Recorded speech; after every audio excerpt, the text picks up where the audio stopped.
Hey, I am Dragonfly Jones, aka America is Musty.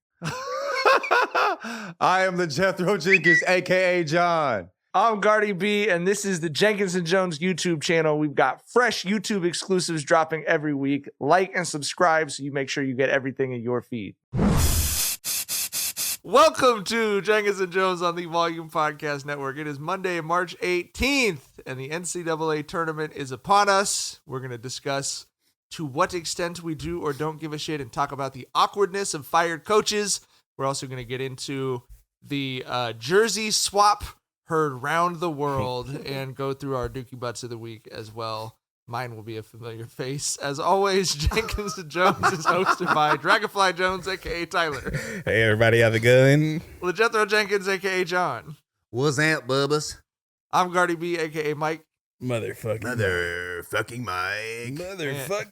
Motherfucking Mike. Coming to you live. And we're produced, as always, by the lovely and talented Jackson Saffon. What's up? All right, let's fucking get into it, boys. NCAA tournament season. It's March Madness. I didn't think I was going to give a shit. We talked about how much more excited we were for the women's tournament than we were for the men's tournament. And then you know what happens every year? I get a link to the bracket, and I look at the bracket, and I go, that's a lot of good-ass basketball at 10 a.m. on a Thursday, Bubba. I can't fucking wait for this shit. How are y'all feeling? Is the madness upon you, or are you kind of whatever about it like we were a couple weeks ago? No, I think what you said just kind of alludes to what, even though we're not all the way tapped in with men's college basketball anymore, you kind of allude to the appeal of it is that it's all day sports, bro. Like, you're West Coast, I'm East Coast. So like, it is just incredible for me to wake up at 12 p.m. and know that I've got basketball until like 10 p.m. that night. You know what I mean? So that's going to always be its appeal. Even if we don't know who it is, bro, we're going to be at the crib. We're just going to turn that shit on and watch and get locked in. That's a fact. Yeah, I love it because it's all day basketball and all day sports, but I'm not. It'll be playing in the background. You feel me? I'm not gonna be tapped in the same way. So I wouldn't say that I'm like, let's fucking go. You know what I mean? I haven't watched the game in like 3 years for real. I don't think I watched a single game of last season's tourney. But come hang out with me and Vinny. I'm gonna let Vinny play hooky from school on Thursday. Seeing Vinny excited about it will make me excited. Your kids kind of bring you back around on shit you forget. Yeah. Like Summy was swinging on the swings today. I'm like, why do we give up swings? This shit is so fun. You know what I mean? So maybe seeing Vinny watch it, enjoy it, will bring it back. Well, the one game we will be watching for sure on Thursday is the unlikeliest national basketball story of my lifetime is the Long Beach State men's basketball team, which lost 5 straight games in the Dookie butt-ass Big West to end the regular season, won the Big West tournament as the 5 seed, and ended up in the NCAA tournament 6 days after having fired their head coach, Dan Munson, who'd been there for 17 years. Dan Munson was the coach who kind of kicked things off at Gonzaga. Like I said, it's been at Long Beach State for my entire career as a sports writer. And so there's been, all the national basketball guys were all over it. ESPN did a segment on SportsCenter last night. Barstool has been all over it. And it's an interesting situation, bro. There's just no way around it. It's an interesting fucking situation. And athletic director comes and talks to you on Monday and says, hey, we're going to part ways at the end of the season. We'd love for you to coach the tournament so we can celebrate you. You're the school's all-time wins leader. And then, your team ends up putting you guys in the tournament. It's only the 10th time in the history of the school that they've been to the tournament, bro.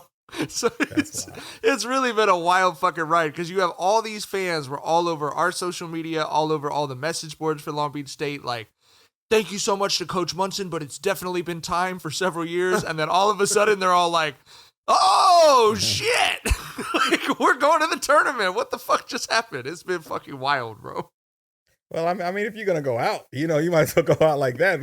One of their, you said only 10 appearances, and he's got one of them on his last season. You know what I mean? His last few games coaching. So, yeah. Man. But yeah, you've got boots on the ground. You're in Long Beach. You know what the temperature is. And if they say it was time for homie to go, yeah, it is what it is. I would is put it like anybody this. saying anything other than that? Is anybody saying like they should go ahead and maybe now, run it back with him? I mean, now you people do are that? starting to say Can you- no. Okay, yeah. you know, they You are made the unfired. move. Can you Yeah, unfire somebody publicly too? We'd like they to would've been unpart publicly ways. fired? If the Okay. Long Beach State AD is just watching the Love Is Blind like reunion, like taking notes on Clay, like I'm gonna go to Dan Munson, like you're always the love of one my for life. me. You're the I blew it. I know I blew it. Run it back, please. Dude. no, but I think like he was, I believe, you know, this being his 17th season with, to this point, one NCAA tournament appearance. I think he was the longest tenured coach in the country with only one tournament appearance by like 7 years or something like that. You know what I mean? Like, Yeah. it's just not really, and you know, like we talked about this on the 562 pod, like whether it's fair or not, if you're a mid-major school, and look, like, I mean, I know we all watch North Carolina and Duke and Kentucky and shit, but there's more mid-majors than there are blue bloods, obviously, by a lot. Yeah.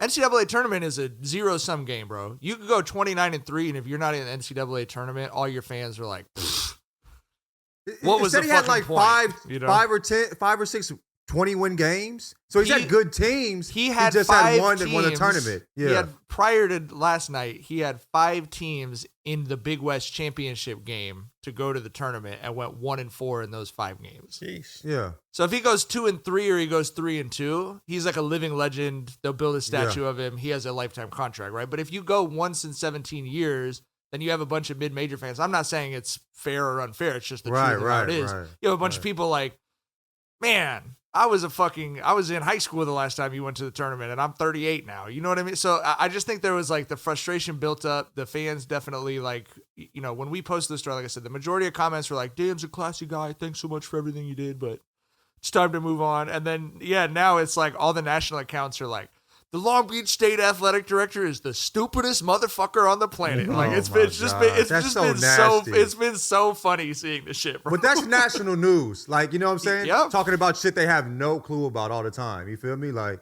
For sure. The other thing that was funny to me was I asked the AD, I interviewed him the day that he had the meeting with Munson. I said, the timing's interesting. Why do you do it now instead of a week from now? He said a couple different reasons. One, you know, we sort of know that it's time, and he knows that it's time, and we're ready to start looking for people. And I don't want to start talking to people while he's, you know, like without having had the conversation with him first, which I think is fair. He said they wanted to spend a week celebrating him. He is the school's all-time wins leader, and they've done that. He went into the championship game, I believe, 273 and 272. so they're like, we want to celebrate him, you know, and give him his due, which they certainly did. But then, you know, for sure, there's a little bit of a like, maybe we create a win one for the Gipper situation. You know what I mean? And I do kind of think that's what happened, bro. hearing national news, like, how does Long Beach feel hearing that? Like, having the actual context. Because I know a lot of people, like, OKC fans, when they're here, like, you know, bigger stations talking about OKC, they're like, Yeah. we know y'all don't watch the games. You know what I'm saying?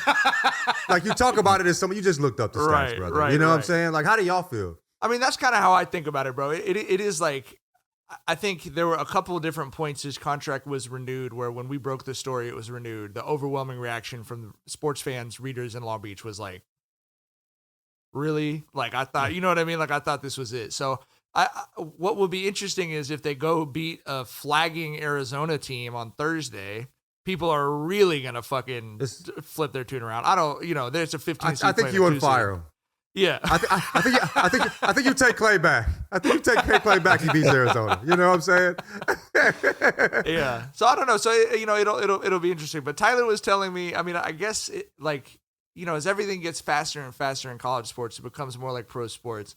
Every team, every college is looking to get their next coach in as quickly as possible. They don't like it. And Tyler said there was a women's basketball coach who was doing a press conference and was like, "Oh yeah, they just fired me on the way to the press conference." Like, yes, yeah. When was this? What The Utah State coach, their season ended in their conference tournament, and she went to the presser. And one of the questions was, what are the lessons that you're going to take from this season to come back stronger next season? And she said, "Oh, I won't be back next season. I just got fired." And then she was like, "Any other questions?" Okay, and then she just left. Like, yeah, bro, shit moves fast, man. Sheesh. that's just crazy, bro. I have a lot of They friends. fired her on the way to the presser? They fired her between the game and the press conference. Yeah. Like you can't wait till after the game or even the next day, maybe. You know what I mean? Like, why so that's wild. Is that normal? I know shit moves fast, but that seems a it's little becoming abnormal. more normal. We've seen it's motherfuckers. becoming more normal. Who was Oh it? boy, Was it- Florida. Was it Florida? No, it was Lane Kiffin. Didn't they leave him at an away game? Lane Kiffin does not apply to any other situations in any part of his life. But yes, Yeah. go ahead, Tyler. Yeah. I was just gonna mention Lane Kiffin and how they did him. So yeah. Yeah. But I do But he's think a 10 out of 10 asshole. So like, I mean, I guess, like you were saying, it makes sense. I do think as college sports gets more professionalized, you're just going to see more of this kind of a thing. And I have a lot of friends who coach in college. I know everyone thinks about the salaries that a Nick Saban or the very top people get, but most of these people are making not very much money if you're sort of in the mid-tier ranks. Like the Dirtbags are at Long Beach State, the college baseball team. That's a national program, but like every college baseball team has several full-time volunteer coaches. Like that's, you know what I mean? So everyone's just like trying to get onto that bottom rung of the ladder, but it really is almost like playing the lottery. And for my friends who are in it for a decade, it's like, hey, you're going to live in Wichita this year. Cool. Next year, you're going to tell your wife you're living in fucking Spokane. The year after that, you're telling your wife you're living in fucking Tampa. Like, it's not a comfortable life. I knew a couple of dudes that like played college basketball and they were like trying to do the coach thing, and they were in like Normal, Illinois as an assistant coach. Like, you're in these small for towns $15,000 as a assistant coach, yeah, right? Yeah, it's not like you're getting a great opportunity in a small town. You're getting a shitty opportunity to build your way up in a small place as well. It's a very difficult process. A lot of them just quit and started selling real estate. Like, fuck this, bro. You know what I mean? I'm getting these houses, dog. You know what I'm saying? Hey, real estate, you could tell. I mean, I feel like people who go from college basketball, from trying to be a college coach, are always going to go to a job where they can make the schedule. Yeah, I can't meet you for a showing at 2:00. It's got to be 3:30. I'm seeing a movie with my wife. You know what I mean? Like, more power to them. We've all had a difficult time buying tickets. Lakers games are expensive, but I try and find games to take my son Vinny to. It's hard to find good deals, especially at the last minute. You shouldn't have to worry when you buy tickets to your next big event. Gametime is a fast and easy way to buy tickets for all the sports, music, comedy, and theater events near you. The Lakers have a ton of home games the remainder of the year. I like that in the Gametime app, they have last-minute tickets. You can see views from every seat. Gametime is the only ticketing app that gives you complete peace of mind with your purchase. Their all-in pricing shows your total up front, so you know you're getting a great deal before you buy. They also have the Gametime guarantee, which means you'll always get the best price. Take the guesswork out of buying tickets with Gametime. Download the Gametime app, create an account, and use code J&J for $20 off your first purchase. Terms apply. Again, create an account and redeem code JANDJ for $20 off. Download Gametime today. Last-minute tickets, lowest price, guaranteed. The thrill and excitement of March Mania is here, and DraftKings Sportsbook, one of America's top-rated sportsbook apps, is giving new customers a shot to turn $5 into $150 instantly in bonus bets with any college basketball bet. The NCAA Tournament is one of my favorite parts of the sports calendar, so I cannot wait to spend 4 straight days watching college basketball. UConn is one of the favorites right now on DraftKings, and I'm really interested to see if they can repeat as champion. Download the DraftKings Sportsbook app and use code Jenkins. New customers can bet $5 to get $150 instantly in bonus bets only at DraftKings Sportsbook with code Jenkins, Jenkins. The crown is yours. We got to see, just before recording, one of the wilder game winners we've seen in a little bit. Could one of you attempt to describe Kyrie's game winner today? I don't even know what the word for it would be. He's sprinting away from the basket, and then at the last second turns right and throws up like a left-handed skyhook. It was a fucking crazy shot. But John, this is why you can't quit Kyrie Irving and never could, right? Bro, man, it's crack, dog. You know, just when you think you can turn your back, he pulls you right back in, G. Like, no, really. I mean, think about this shot, though. You know what I'm saying? And also, like, he's fasting right now. But, dude, he's dribbling with his left away from the basket. It's a runner. He's running, and it's a floater sky hook with his not dominant hand, with his left hand. Like, that's literal. Like, I couldn't hit rim 20 out of 20 times trying to do that. You know, I mean, a nigga that can go ahead. I was gonna say, and he was body to body on Jokic, 6'2" on 7 foot, right? Like, I mean, that's the only option he had, and he had it in the bag. Like, does anybody have a deeper bag than this dude, G? Like, I don't think it's even close. He does something once a year I just never have seen.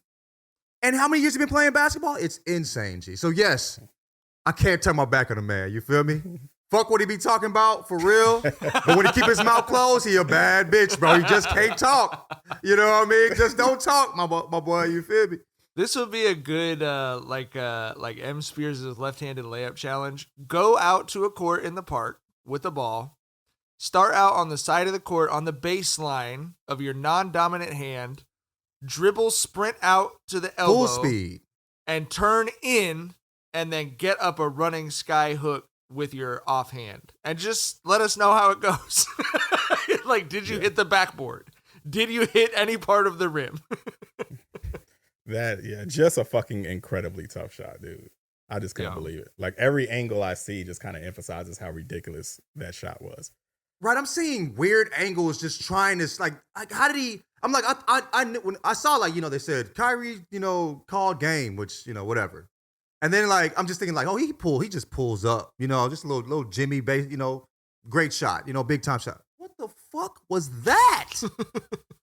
You know what I'm saying? I'm like, what is that? I'm trying to describe it in the group chat. I'm like, is this, like, offhand? Like, this makes no sense. And an actual impossible shot he hit for game. Kyrie, G. Kyrie. God, motherfucking Reed. They're going to slow that down and put some R&B under that motherfucker, and I'm going to cry, nigga. Put some Sade under that motherfucker. I do not agree with these young kids saying it's funny every time they put R&B. I think that shit is beautiful, bro. I'm going to shed a tear, you feel me? Yeah. You put some Sade Kiss of Life over that, bro. That's art right Hell, woo. Yeah. Crazy. But did y'all see Dame woke up the whole most skilled basketball player ever again debate with that tweet? No. What did he say? He just said, that's all he said, most skilled basketball player ever. Like, and go ahead. No, I was gonna say, we've discussed this before, and I'm not riding with the connotation of Kyrie being the most skilled basketball player ever, because I feel like there's just so many facets of basketball that title accounts for, that Kyrie just, like, doesn't check the boxes on. You feel me? Like there's a whole other side of basketball that we just decided to completely ignore when we crown Kyrie as the most skilled basketball player ever. And I just can't ride with calling him that when he's not an exceptional defender. He's not an exceptional facilitator. But what he is, and what I've kind of, like, just resigned to whenever I hear that, is when people say Kyrie is the most skilled basketball player ever, I think they're basically saying he's the most versatile scorer ever. And while I'm not riding with Kyrie being designated as the most skilled basketball player ever, I think he's got a hell of a case as the most versatile scorer we've ever seen, because he can score in so many ways, dude. Like, this is a dude who's ran off like 5 straight, 27 point per game, 50, 40, 90 seasons, where he's knocking on 50, 40, 90 store. He can get you buckets on any level of the court, right? He can work the midi, he can bomb from deep. He's got one of the best layup packages we've ever seen. He's like a 62% shooter at the rim at like 6'2". And, I think what it all comes down to is the handles, right?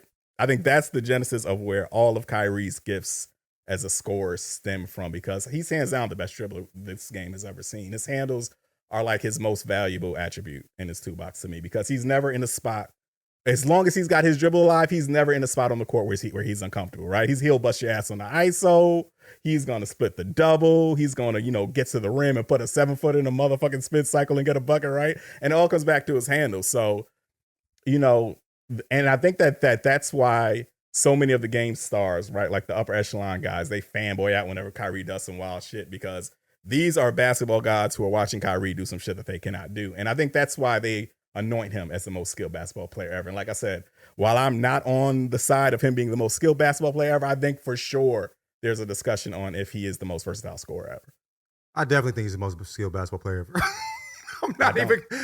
Yeah, I mean, you don't have to. I'm not trying to convince you. I'm just telling you how I feel. You know what I mean? And what do you define skill as? Let's lay it out here. What do you define skill as then? I mean, this is the thing. I think he finishes just as well with both hands. You know what I mean? Okay. I think like that shot right there, literally nobody can do that, because nobody is that good with their offhand. Like, nobody can shoot is just as good. Like, I think I've seen Kyrie like shooting jumpers similar to how Steph shoots with his offhand too. You know what I mean? Just like in practice on some fun shit. And also, I feel like when it comes to every basketball player, there's something you're focused on trying to get them not to do. I think defenders are completely helpless with Kyrie, because there's nothing that they're like, hey, don't let Kyrie do this.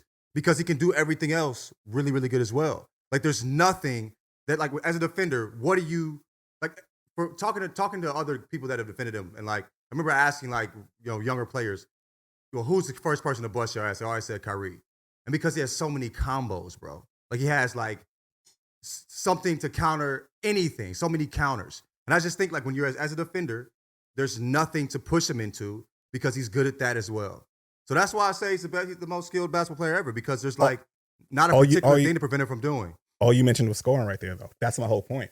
You know what I'm saying? Like you didn't mention facilitating, you didn't mention defense. You know what I'm saying? Like that's why I can't say he's the most skilled because, like I said, he doesn't check off all those boxes to me. I said, I do think and it goes back to everything you said. I'm not trying. I'm saying I don't, bro. Like I'm like the other. Like, I'm like Dame. I don't care about those boxes. We don't care. no, but that's the whole thing, and bro. I'm not trying to say you're wrong. I agree with. I understand your point. We're both saying the same thing. We're both saying he's the most versatile scorer we've ever seen. I just don't see how you can just define. I just don't see how you can just box the whole wide encompassing definition of skill into just scoring. That's my point.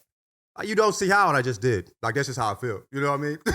We just think differently on it, and it's cool. I'm not. I don't think you're wrong. You know what I mean? I just see it in a different way. You know what I mean? Bro, he's like, and the thing is, most versatile. I don't need it. And I think when I look at skill, I don't look at. You know, I mean, he's not the best. I think when you're talking about all those things, that equals the best basketball player. People that are good at all of those things together is the best basketball. He's not the best basketball player I've ever seen. He's the most skilled basketball player I've ever seen. And the skills are individual to me. And that's how I look at it. Well, you can't say, so if it's just one individual skill that you're locking in on, how can you say that being the most skilled encompasses all of the skills? And that's what I'm not correlating here. Okay. I also feel like the big thing with the most skilled conversation is I feel like it's attempting to like take account like size. Like you would never say it's just an anti-size discriminatory argument. Right. It's like, oh, Kyrie is like he's so skilled because he can do all these things at this size. Like that's a big part of it too, I think. You don't think so? No, I mean I understand part of that, but I also like he's one of the best finishers at the rim, period. I don't think that's anything to do with the size. You know what I mean? But I do agree with Tyler. That's one skill. Perhaps the best layup package ever, right? Like I'm not taking anything for sure, from him for sure. As a scorer. And so like I don't know if it's with Kyrie. I don't think it's particularly just size because the things he's really good at, he's the best at, regardless of size. It's just like like people would never put like here's what whenever people have this debate, what I always say is, give me your argument for why LeBron James is not the most skilled player ever, as the only person who's top X in every category, right? And the argument is like, there isn't really an argument. The argument is, well, he's big, or like he has these gifts or whatever. It's like, but having those, too, though. It is. It's like having those physical gifts, but it's like people use the argument against Giannis or against Shaq or whatever. Have you ever been around a big fat dude? Shaq is skilled as fuck. Like, you know what I mean? Like, oh hell! Like, great touch at the rim. Feet are incredible. So, you know that's the stuff to me where it's like I think attempting to, in basketball, all sports, disassociate physical talent from developed skill is like it's impossible, and there's no need to try and take the project on. But I agree. I agree with Tyler. Like, I absolutely credit Kyrie in those skills. There's just a whole wing of shit that he's not even. You know, to me it would be like saying Russ is the best all-around guard because he's so much better rebounding than a lot of other guards. It's like, yeah, that's one part of his game. He deserves a lot of credit for it. But I wouldn't say that he's the best all-around. I'd say he's the best rebounding. I think Kyrie isn't the most skilled. I think he's the best finisher. I think when like the pros are looking at it and thinking of skills, they're thinking of the things that they work on at the crib. Of course. You know, like with the ball by themselves. They're not thinking of best, like the rest of the game. They're looking at like, these are the things that I can't do that he can do. You know what I mean? Sure. And I look at it the same way they do. I'm not looking at it as and like. that's why Dame's not looking at defense. Yeah, you feel me? You know what I'm saying? He's like, what am I working on? But true. But I'm just saying, like, if we're looking at like the argument that y'all are making, or the argument like that Tyler's talking about with all the other things, I think that's the best basketball player. I think there's a little nuance between best basketball player and the most skilled player. And I look at it the same way they do, and I see why y'all don't as well. You know what I mean? So I mean, I get it. I just feel differently. Shall we talk about the greatest jersey swap in history? Did you have one more? Do you want to spin the block one more time, Tyler? Yeah, go ahead, do your thing, man. I just don't see how you can say you have to have all these things to be a better basketball player. But this guy doesn't have all those things. He's just got one of those things, so he's the most skilled. That just doesn't add up to me, bro. It's not one, bro. I think he has a ton of scoring. fucking skills, Scoring and dribbling is the box. And that's a big part of basketball, bro. That's a big part of being good at basketball. You know what I'm saying? So like, a part. Yeah, a big part. You know, a big part. Yes, but the skills that they're talking about are focusing on a particular part of the game. That's exactly my point. That's exactly my point. I think when they say that, they're basically saying this is the most versatile scorer we've ever seen. And I have no argument with that. But the whole skill part, there's just so much shit that Kyrie doesn't do that I just can't. I can't see that we could crown him as that. John agrees with their over-indexing or indexing, in his opinion, of scoring and dribbling, and you and I disagree. For sure. And That's exactly how I feel. I get it. I'm not watching. I'm not watching highlights of defensive guards. I mean, I personally prefer a defensive game. Like, I hope they go through with what they're rumored to be doing of allowing players to play defense again. Right. I mean, no. I don't think it's not important. You know what I mean? But I'm saying the way that they're talking about it, I understand what they mean. You feel me? And I also understand what you mean as well. Does everyone understand what Anthony Black and Grady Dick standing next to each other holding their jerseys backward means? Unbelievable, man. Unbelievable. These fucking kids, these Gen Zers, I tell you. Mike, Tyler, but either one of you, at their age, they're rookies, right? Yeah. What are you doing in that situation? Yeah, I feel at 20 years old. Yeah, 20 years old, of course. Yeah. The universe threw them a lob, and they had to goddamn. They had to boom that bitch. You know what I mean? Like, we got the opportunity to lead into some really ridiculous shit. Of course I'm gonna do it. But yes, it's the magic posting it was crazy. And they deleted it, which I think, man, stand on that, man. Come on, G. Yeah, it's a little fun. I don't think there's nothing wrong with it, but it's hilarious. What's the point of deleting it after it got 7,500 retweets, bro? After the whole world saw it. You know what I mean? I guess it's the way of saying sorry. You know what I mean? But it's too late, man. Sorry for referencing that black people have penises, Orlando Magic. Is that something you need to apologize for? Is that how also, woke you are? It is his name. Like, it's not. It's his actual name. I have no problem with it. No, of course not. The funniest part of it was and to answer your question of would I have done it as a 20-year-old white NBA player, would I take the opportunity to participate in that joke? Yes, of course, bro. But the funniest part was you could see him. If you watch the video that I think Worldwide Wob posted, someone posted of the two of them talking beforehand. Anthony Black goes, I think it was Grady Dick goes, "Fuck it." You can see him say "fuck it," and then when they line up to take the picture, they switched places. I love that. Fuck it. You need that in moments, and that's a perfect moment. You know what I mean? I love that. That's beautiful. It makes the moment even better to me. Yeah. All right, John. And while we're here, I feel like we always need to bring more heat on Steve Kerr naming his son Nick.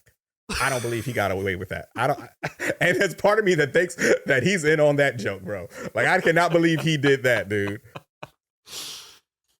I'm gonna be honest with you, bro. I feel the same way. Like, you don't accidentally name your son Nicholas Kerr. It's difficult for me to believe. Like, at least for me and Shar, when we were naming our kids, we literally had options for depending on how they came out pigmentation wise, bro. You know what I'm saying? Wow, like, because with Shar, it was like, damn, the kids could come out looking like her, or they could come out looking light skinned, or they could come out looking like me. And it was like, we can't name a kid. I'm not gonna have a white son named Jaden. I promise you that. You know what I mean? Really? Like, yeah, no, fuck no, bro. So like we talked about that. We thought about like, okay, cool, like, he's got kind of an Italian last name, so it has to, the names have to kind of match with that, but they're going to be multiracial kids. So we want, like, I just don't understand going, just name him Nicholas. And like, we thought about every nickname. Right. We thought about initials. Right? Yeah. We thought about nicknames. Yeah. We thought about initials. Like, I'm with Tyler, bro. You don't, that's your last name. You're aware of, like, potential nicknames or jokes. I don't know. Like, that, I'm with. I don't buy it at all. Yeah. Also, it's not like he's a white person who only spent his life around only white people. That's what I'm saying. Right. He's someone who has been most of his life around black people as a basketball coach and a player. You feel me? So yeah. I don't know. It's interesting you have that. I never thought that way, but maybe that's because like there's a bunch of Indian people that are darker than me. You know what I'm saying? And so like an Indian name doesn't, whether they're dark or light skin, so maybe that's why I didn't think. I don't really think that way. But that's crazy that you said like if he was looking more like you, I'm not naming him Jaden. That's hilarious. I mean, he's Vinny because he came out looking like he looks. That's a Vince. That's a Vincent. That's crazy. If Vinny came out looking like Shar, I wouldn't have named him Vinny. We would have gone with one of the other options on the table, bro. You know what I mean? But Maya, by that time, we were like, Maya works for everyone. Very versatile. Very versatile. For sure. All right. John, you were listening to Cater to You and had some thoughts. I'm just listening to that song. To me, it was like, there's no way a man didn't write that song. Like, Purposeless Without You is a wild thing. I'm like, for me, I'm thinking like, dog, that's almost scary. What about that line makes you feel like a man wrote it? I mean, in what direction? I guess you know what I'm saying. I mean, because I don't think I can't imagine a woman writing that truly feeling it. And also, when you hear about like, you're out late, wake me up, and I'll like, wait, just tap me on my shoulder, like, and I'll, cater. Like none of that makes sense. It all feels like something a man wishes, particular type of man wishes existed in the world that just doesn't. And I also think, honestly, if a woman told me she was purposeless without me, I would be frightened. Like, you know what I'm saying? Not only do I think a man wrote it, I think like, bro, I question this man. Like, that's some weird shit. That's something a narcissist would need, you know what I'm saying, in order to exist in a relationship. So I don't know, man. It was just weird listening to it as an adult where I'm like, should Somi listen to this? Like, I'd rather, like that type of problematic, I'd rather her listen to Snoop. Dead ass, bro. Dead ass. I'm like, rather bro. She listens to rap all the time. She like Young Nudie type shit. And one of Young Nudie's like most quotable lines is like, look what that money make a bitch do. You know what I'm saying? And to hear a woman singing about being purposeless feels, you know what I'm saying, more problematic to me than that shit, honestly. You ain't familiar with Beyonce's pen. Beyonce be down bad about hers, bro. You ain't never heard Dangerously in Love, nigga? She called I heard it. Bro, she called her man a god on there and said, I am nothing without you. Like, this is light work that you're describing, okay, to you. Bro, Beyonce has always been down bad about hers. And I'm going to tell you the part that made me know a man did not write Cater to You. When Beyonce sung Put Your Do-Rag On. You know how whack it is when someone else puts your do-rag on? You ever had somebody do that shit for you? You ever had your lady do that? That shit do not be tight. To be wobbly as fuck. Your do-rag can never get put on. Yeah, right? Your do-rag can never be put on better than if you put it on yourself, bro. That's how I think a woman wrote it. Because that is not a line of someone who wears a do-rag on a regular occasion.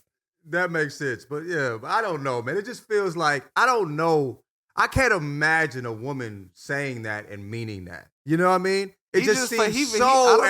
Tyler, that's a hell of a point. Tyler, forensic evidence the fuck out of your argument. Yeah, I'm just going to be honest. That's a hell of a point. He turned the black light on and listen, bro. As someone who's worn do-rags for a very huge chunk of my life, I still wear do-rags. Yeah, right.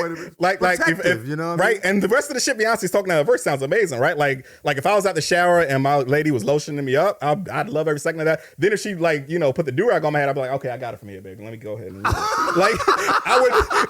you cannot put a do-rag on better than you can put it on yourself, and you know this as a do-rag wearer. No, I know that for sure. But I don't know, bro. Hearing that song, it doesn't feel like the type of love that I've experienced with women. You know what I'm saying? It feels like something a man would want, a narcissist would want from, the opposite see your sex. argument. That's what it feels like to me. Yeah. But the shit still slaps. But I'm like listening like, this is a lot, isn't it? You know what I mean? Like Michelle's verse. No, was it Kelly's verse? Like, I'm like, let's do it after we get recording. It's kind of wild. Did you guys see? I tweeted out. Maya had an experiment where she had to list 10 things she'd bring if she was stranded on an island. This is my daughter. She's in 2nd grade. Did you guys see the list that I posted? Yeah. No, please. I think that this might be the best top 10 list ever created. This is her 10 things she'd bring if she was stranded on an island. Number 1, 100 men and women. Number 2, a city. Never thought of it. Yeah. I never thought of it. Number 3, food. Number 4, mom, dad, and Vinny. Number 4, stings a little bit. It's all good. Number 5, my house and stuffed animals. Number 6, my room. I asked her about this. She wants the room to be separate from the house. I respect that. Absolutely. You're on a deserted island. You're not just trying to live in your regular house. Number 7, a boat. Number 8, a plane. Number 9, a zoo. And number 10, an aquarium. That's a good setup on a deserted island. Hey, I love how the spirit of that question is, what would you bring to survive in an uncivilized terrain? And mine's just like civilization. Like, you know, you fucking idiot. You're getting it cracking. You know what I'm saying? Yeah, perfect answer. In art school, they talk about like, you know, being creative like a child is, like thinking outside the box in that way. And I think like when they said that, they were talking about Maya specifically. Like, right. You know what I'm saying? Like, and I think she will. I feel like, you know, obviously she's really creative right now as a kid, but I think she has the type of brain that'll be creative like that for the rest of her life. Like she'll always see shit that other people don't see to me, bro. Like she's special. I hope so. But yeah, when you said, I'm thinking like, yeah, like this is exactly who the art teachers were telling me to think like. Yeah, you know what I mean? Oh, bring a city. Yeah. But we don't bring all these extra rules. Like, yeah, like, you know what I'm saying? Like, she doesn't bring out these other, you know, other contexts we have in our head. She's just like, this makes so much sense to me to just bring out 100 people. And then if you're like, no, it has to be 10 items. She's like, that wasn't what you said initially. You know, like, stick, you know. Yeah. Crazy. All right. We got to get into Dookie Butt of the Week before we get out of here. My Dookie Butt of the Week is John after he eats Nutella. I was going to say, I'm going to do it by the week too. So I guess we'll tag team me. But pause. No, pause, yeah. I love that the kids are leaning into that too. At first I was like, are we going to? No, I've seen a couple of like people like at post games where dudes like, this one dude was like, yeah, I was trying to jump on every ball or jump on all the balls. That's what he said. And then like you see the other, I'm like, I'm glad they still have that, you know, in college. Good for them. Young men will always have that particular insecurity. What high school, middle school kids say now is "ayo" instead of saying pause. They say "ayo, ayo." But yeah, G, Nutella. What is it about Nutella? Is it any Nutella chocolate or what? For whatever reason, Nutella's always been a problem for me. You know what I mean? And brother brought home some like Indian sweets that had Nutella in them, and you know, I was like, and you're in great shape. It's your cheat day. You haven't had sugar in forever. I'm like, yo, I've been going crazy this weekend. I ain't gonna lie to you. But I was like, yo, I'm gonna go ahead and, you know what I'm saying? I'm gonna go ahead and fuck it. You know, it's been a while. Maybe my body is cool with it. And I just forgot that as an adult, your body doesn't go that way. You know what I mean? Like, as you age, your body doesn't deal with things better. As you get older, they don't get better. You know what I mean? And so I had a little, I mean, bro, it was a small square, G. You know what I mean? And 750, I'm like, no, 740, I'm like, I'm cool though. You know what I mean? 750, I'm like, yo, I got to handle this immediately. And I hit 758, I hit up Jackson like, brother, gonna be a little late. Just want to give you a heads up. Had to add on a little bit more to that too. I can add context to this actually. Go ahead. At 8 p.m. exactly, which for the listeners is our call time. He said hopping on in like 5. At 8:09 p.m., 9 minutes surpassed before he decides to send a follow-up text. He says, I just had Nutella and my stomach basically exploded. Give me a couple more minutes. I had to explain at that point. At first, I was like, our boy was in the bathroom celebrating Ramadan, praying to Allah, bro. Like, just folded up like a fucking paper clip. Hey, somebody going down, right? Somebody's talking for somebody to go down and shit, right? So she want to give me a good night kiss. So she want to open the door. The brother's like, don't do it, baby girl. You don't want it. You feel what I'm trying to tell you. You hear me? So she opened up the door to give me a kiss and stops me way. It stinks like poop in here. Gives me the kiss and runs out that motherfucker. I'm like, God damn, baby girl. I try to tell your ass. You know what I mean? He stinks like poop in here. Pew. So yes, I am the literal Dookie Butt of the week. All right. Since John did that, I'll take. Did y'all see those 2 podcasters? I'm happy I don't remember their names. The Men of Quality podcasters. Did y'all see the Oh, clip of them God, getting those- absolutely fucking filleted on someone else's show? those are the dudes that cried, right? When they lost their YouTube? Yeah, Is that the yeah. same dudes? Yes. Okay. But I think I actually saw this because Tyler retweeted it. They were interviewing someone or they were on someone else's pod, and he just flipped their whole logic inside out on them in such a funny way. Where they were the Fresh and Fit pod. Thanks, Josh. Josh had that Ugh, on that's poll. nasty. He Hey, didn't he's a have to search subscriber. it. Yeah. he got his notifications on. Is that true, Josh? Josh He said, said, fuck "Fuck those dudes." Just Let's let y'all know, Josh ain't fucking with him. He ain't fucking with him. Go ahead. Josh is the homie. I apologize. I apologize For to Josh. sure. They were on someone's podcast and they were talking about, well, yeah, that's right. Like, we haven't gotten married. Men are the gatekeepers of marriage. And so the guy just was like, well, why aren't you married? You're 34, right? You haven't been able to find a woman to marry? Like, he's like, why am I married and you're not married? And the guy was like, bro, he looked like Trevor on the Love of his brain shut down, dog. I don't know what to say. I had a whole thing planned. Right. It didn't go this way, brother. You know what I'm saying? You got to give them awarded. That's crazy. I got to see that. Because I fucking hate them dudes, G. Yeah, they're the worst.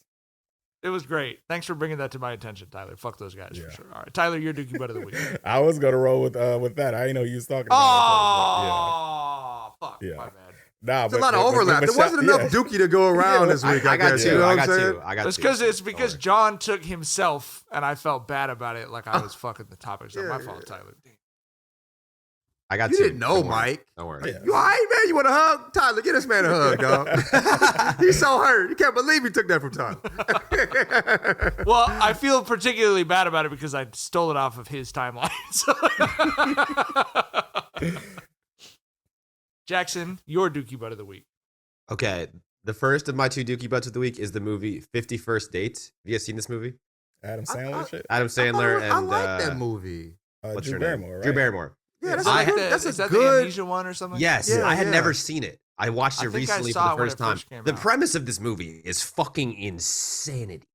It's she has amnesia. She gets in an accident or something to where she has the same. She doesn't every time she falls asleep, she wakes up and she doesn't remember anything. And Adam Sandler's character goes on a first date with her every day Yeah. for like forever.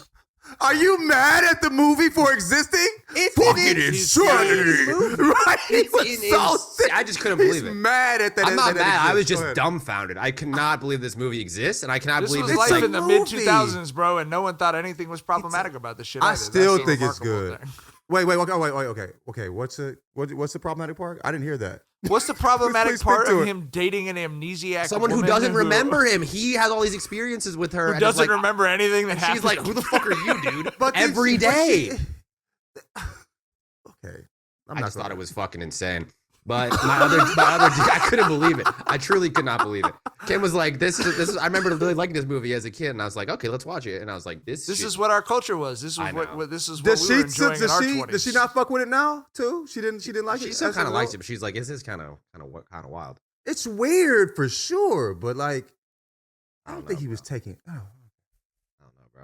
My other Dookie Butt of the week is the Lakers shot clock operator and also the referees in that game. Just insane. That first of all, those two reviews back to back reviews after 3 seconds elapses should be not allowed in the NBA. And then the shot clock operator cannot get the shot clock going. LeBron James is like screaming out loud in an arena in Staples Center, being like, "Can we start this freaking game?" 20 minutes elapse of real time Jesus. with 15 seconds of gameplay. And then eventually they were just like, "Yeah, we'll just hand time the shot clock." They were gonna because- make Braun miss his bedtime for a home Dude. game, bro. Dude, my mom hit me up and was like telling me what happened. You feel me? And she was like, Brown was sitting over there. She said, "I think he said I'm too old for this shit." He did. She said she think he vocalized. He did. She said it. Danny Glover. He said, "I'm too old for this I'm shit." too old for this shit." Like, she was like, poor Brian. It was and like I know a- a man it was that's like a tired, prank. ready to go to bed. You know what I mean? He sleeps like 12 hours a night or some shit, right? You know what I mean? Like, he's on It a was- tight it was- schedule, but go ahead. I'd never watched anything like it. They're like, "Okay, we're finally ready after the review." And then start, nope, okay, it happens sometimes. Fix the clock. They go back, try to fix the clock. I think it happened 5 or 6 times. Not a joke. Consecutively over and Jesus. over and over again. LeBron is slamming the ball on the ground. And then he was like really pissed at first. And then he kind of thought it was funny at the end because it kept happening so many times. right, He was- right. He was like actually It was mad like at first. the Sideshow Bob Rakes joke. It was Yeah. funny, and then it was infuriating, and then Exactly. it was funny again. Exactly. That's exactly what it was. It's exactly what it was. I'd never watched anything like it watching a game live. How did it end? What was the score? I know the Lakers lost. The Warriors ended up winning. And so that was Yeah. on the other part. Part of the review was they overturned the LeBron 3 because his foot was on the line. So like it was Yeah. the Lakers ended up losing and it was this was with 90 seconds left. This happened. The game is Jesus. basically over. It's like just let them finish this game already. Bro, if somebody's on the side just counting down 24 seconds. You know what I mean? Like, I'd rather that happen if I was a player than waiting 20 minutes for 90 seconds to go by. Come on, G. It was bizarre. It was In a just straight up non-playoff game, in a March playoff It game, was you're bizarre. 40 years old. Yeah, it's tough. That's tough for It's sure. a tough scene. All right, y'all. That's all the time we got. We'll be back on Thursday with our next regular episode, and we will see y'all then. Bye. Bye.